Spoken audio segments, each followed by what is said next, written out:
কাউকে দোষ দেওয়ার আগে নিজের দিকে তাকাও। করিম সব সময় অভিযোগ করত, আমার ভাগ্য খারাপ, মানুষ আমাকে সাহায্য করে না, আল্লাহ আমাকে কিছুই দেয়নি। সে প্রতিদিন বাজারে বসে অন্যদের সফলতা দেখে হিংসা করত।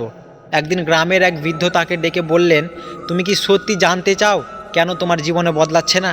করিম বলল, হ্যাঁ, কিন্তু আমার তো কোনো দোষই নেই। বৃদ্ধ তাকে নিজের বাড়িতে নিয়ে গেলেন। একটি পুরনো আয়নার সামনে তাকে দাঁড় করিয়ে বললেন, এখানে কাকে দেখছো? করিম বলল, নিজেকেই। বৃদ্ধ শান্তভাবে বলল, তোমার জীবনটাও ঠিক এই আয়নার মতো। তুমি যদি হাসো তো আয়নাও হাসবে, তুমি যদি রাগ করো তো আয়নাও রাগ করবে, তুমি যদি বদলাও তো তোমার জীবনও বদলে যাবে। সেদিন করিম প্রথমবার বুঝল, সে সব সময় অন্যকে দোষ দিয়েছে কিন্তু নিজের দিকে তাকায়নি। পরের দিন থেকে সে অভিযোগ করা বন্ধ করলো, ছোট্ট কাজ দিয়ে শুরু করলো, মানুষের সাথে ভালো ব্যবহার করতে লাগলো, সময় মতো কাজ করলো।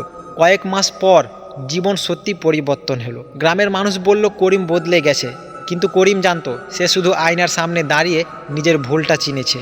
আমি আপনাদের বলতে চাই, মানুষের সবচেয়ে বড় শত্রু বাইরে নয়, ভিতরে লুকিয়ে থাকে। আমরা ভাগ্যকে দোষ দিই, মানুষকে দোষ দিই, সময়কেও দোষ দিই, কিন্তু খুব কমই নিজের ভুলে স্বীকার করি। মনে রাখবেন, আপনি যদি নিজেকে বদলাতে না পারেন তাহলে পৃথিবী বদলালেও আপনার জীবন বদলাবে না।